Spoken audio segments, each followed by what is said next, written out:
I've recently had to take a couple of months off from filming videos and taking photos because I needed 2 separate spinal surgeries. And one of the things that you perhaps don't realise in the run-up to this is the recovery period is fairly long. You're talking months, not days or weeks.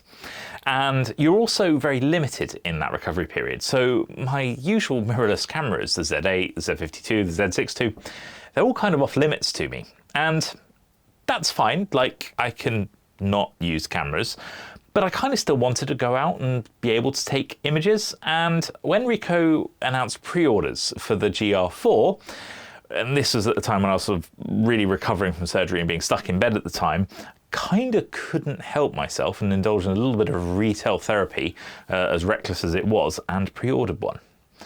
And now I've had the GR4 for a couple of days, and I thought it'd be interesting to do a first impressions video.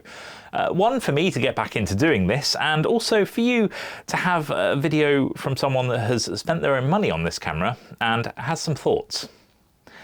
So first off, I'll mention that I have had a bit of limited experience with the GR3. I bought one for my sister last year and she let me use it for a little bit, and I sort of played with it occasionally when she's been together and sort of have used it at the same time. And yeah, I kind of had a really good impression of that camera. I liked the lens, I liked the form factor, like it truly is pocketable.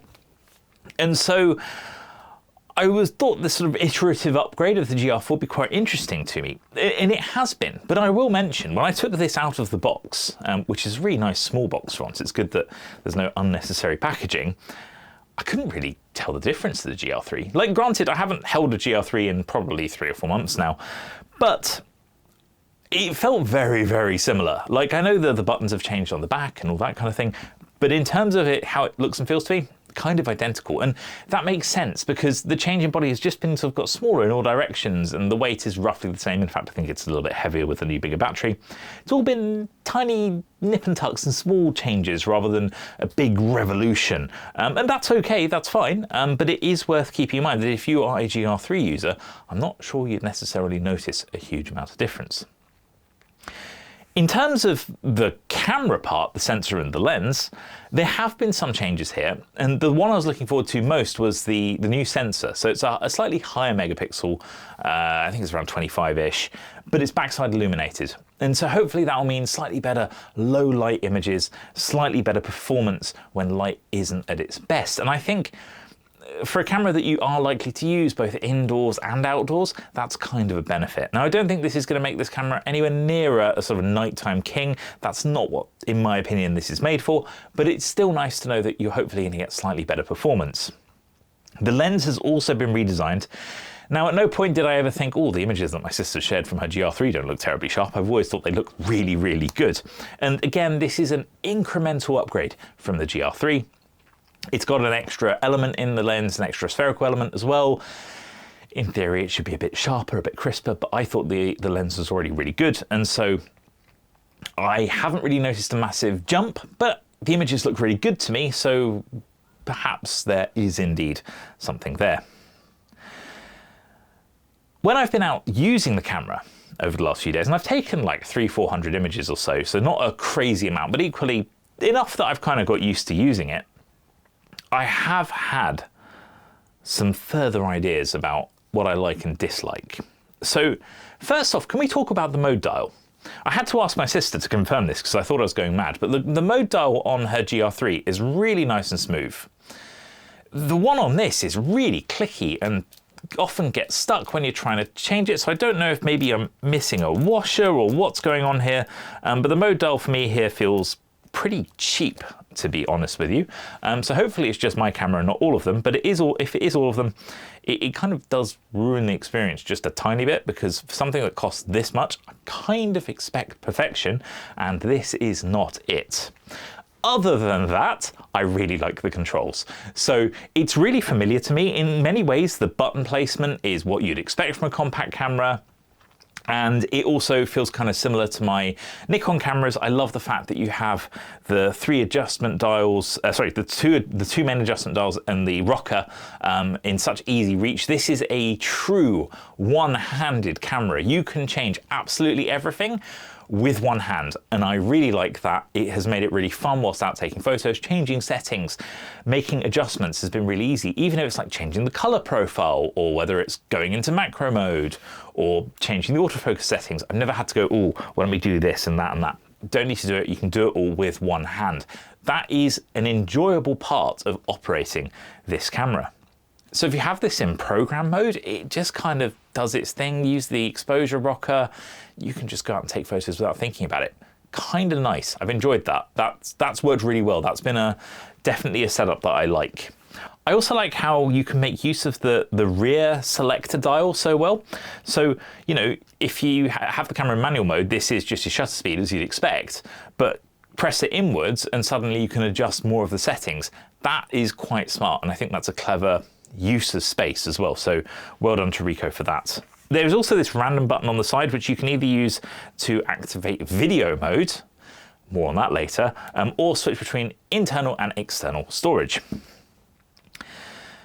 Last but not least, when we're talking about the buttons, let's talk about startup, because you're often going to be pressing that on/off button. It starts up pretty much instantaneously. Ricoh made a thing about it saying it's a faster startup. Honestly, the GR3 started up really fast as well. I couldn't remember it being any slower than this. It probably is if you measure it. However, this camera does start up really quickly, and you're not going to have any issues missing a shot because the camera was starting up, because you can indeed press the button and then press the shutter button and it will pretty much immediately take a photo. So that's good.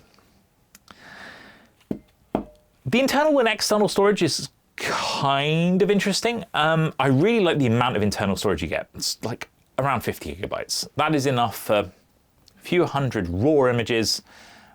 Really good going. That's a nice amount. That is a comfortable amount of storage. You also have a micro SD card slot. Now, I really dislike micro SD.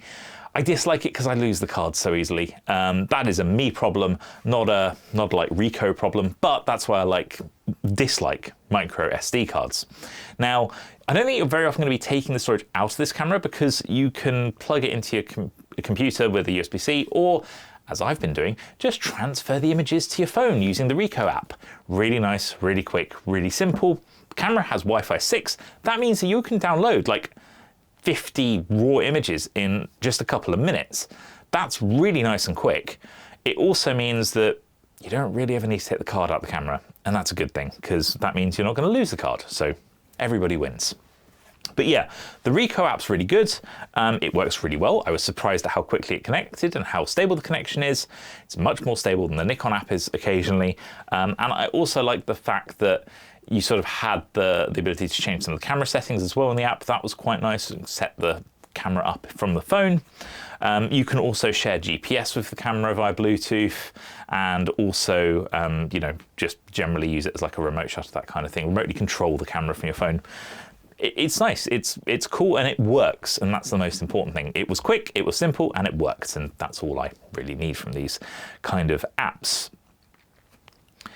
The most important thing, though, is going to be image quality, right? Like, that's why we're here. We're here for the APS-C sensor in a tiny little camera with a tiny little 28mm f2.8 lens. And yeah, you know what? You've been seeing some of the images. Here's a few more. I love the image quality out of this camera. It's fantastic. You could never tell this was a compact camera. The look of it is just really nice. They're crisp, they're sharp, the colors are vibrant. Obviously you can change that with the DMG files, you know, do whatever you want to them afterwards. But like, I was just so happy with what I was getting straight out the camera. It was fun. I mean, I don't do a massive amount of street photography, but I can certainly see the appeal with it being so small and being able to get that kind of quality. Definitely kind of gives you that sort of Leica vibe in terms of like the size of the camera and the ability to get great images. There are always going to be limitations. In this case, it's a 28mm lens, which probably isn't the best for street. I kind of prefer the 35, or in this case, in GR's case, the 40mm you'd get from whatever the GR4X will be when that launches in the future. But I really like the 28mm just for walking around and taking photos. It's the perfect camera for when you want to take high quality images, like on a holiday or a trip, but don't want to bring a big camera. And yeah, it is probably less likely to get you mugged. You don't have a red dot on it. It isn't big, it isn't very in your face. You can probably tape over the GR if you want to make it look like some cheap Chinese knockoff. That's great, right? I like the sharpness of the images too. I was really surprised by that. So as a quick aside, I recently bought the iPhone 17 Pro, upgrading from a 13 Pro. And one of the things I was expecting was a really big jump in camera quality. Because to me, every previous phone I've bought and upgraded from, I have seen a really big jump in the camera. And as someone that likes taking photographs, that obviously hugely appeals to me. I'd say that was probably the main reason for me upgrading from the 13 Pro. The additional battery life and indeed the cameras. But to be frank, I was kind of left disappointed. The photos weren't as sharp as I wanted them to be or as detailed given the jump in resolution. It just didn't wow me in any way. Whereas this, when I was scrolling through the photos on my phone, I was just like, this is what I was waiting for. Like, this is the size of device I want and the image quality that I wanted to see out of it. So from that perspective, well done Ricoh, because that's magnificent. I also really enjoyed the macro mode.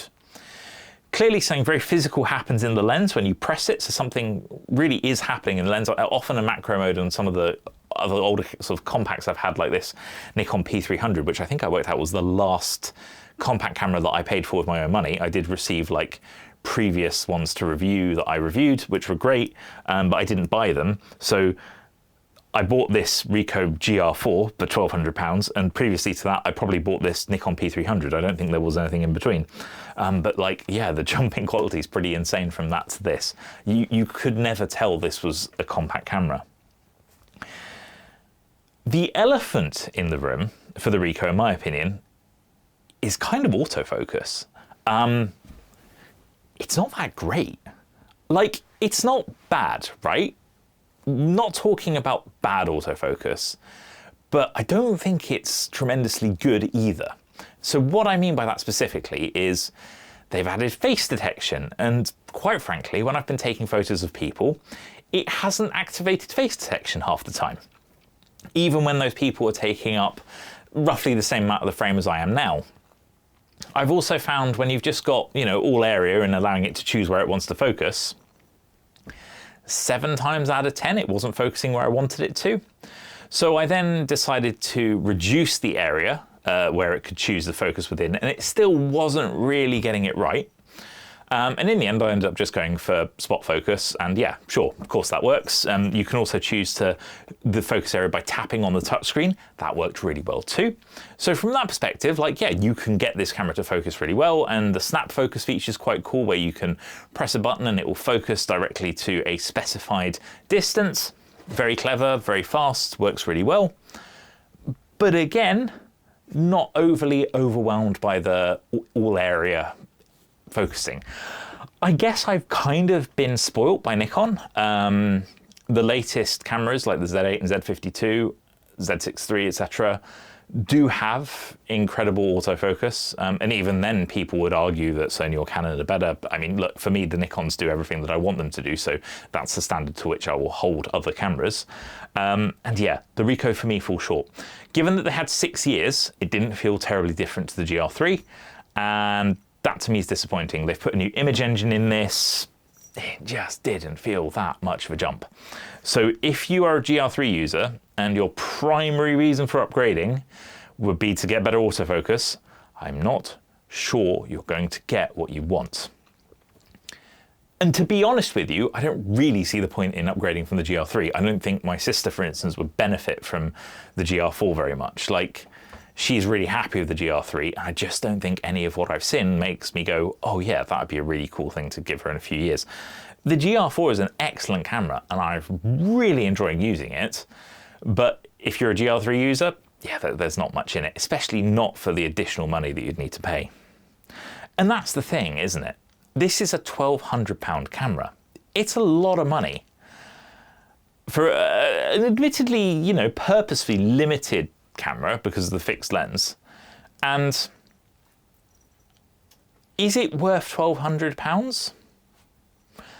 I'm not 100% sure. I think you really need the use case.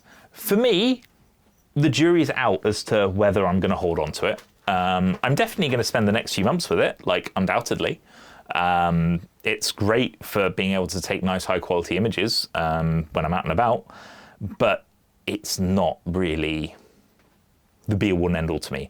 For the same money, I would prefer a Z52 and a couple of lenses, which is absolutely doable at that price point.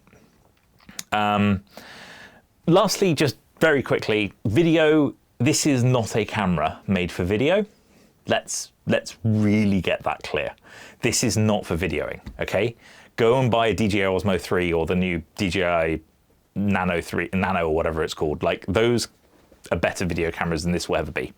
It does do 60 frames per second, 1080p, not even 4K. Yeah, I think it's fine for the odd family video, but I think that's it, and that's fine. I don't need there to be, sorry, the cats are going crazy. I don't need there to be a whole load of video features, and I'm fine with it having it so that it's there, but I'm also fine with it being a bit limited as well. So overall, my first impression of the Ricoh GR4 is, wow, it's expensive, but damn, can it produce good images. The user interface is really nice. Hello. The user interface is really nice. I've got some great photos of the cats as well. Hopefully you saw those. And it does work really well. It's just that you need to want or have a use case. In my case, the use case is, wow, I can't carry a normal camera, and this is really fun being able to have one that I can use. But equally, I wouldn't usually have this use case because I would probably prefer to be shooting with a Z8 or a Z52 if I had the choice. But let's see how things go, because I might change my mind in the coming months, because I am going to be using this. I am going to be doing a follow-up video. It is going to be more in depth, hopefully with even more examples. But in the meantime, I hope you enjoyed my first impressions of the Ricoh GR4 that I spent my own money on. And if you have any questions about it, pop it in the comment section. More than happy to, try and answer any questions you have. Equally, if you want anything specific tested, let me know. Again, I'd love to hear your opinions and ideas. Make sure you subscribe so you don't miss the follow-up video. And yeah, thank you very much for watching. I hope I see you again in the next one. Goodbye.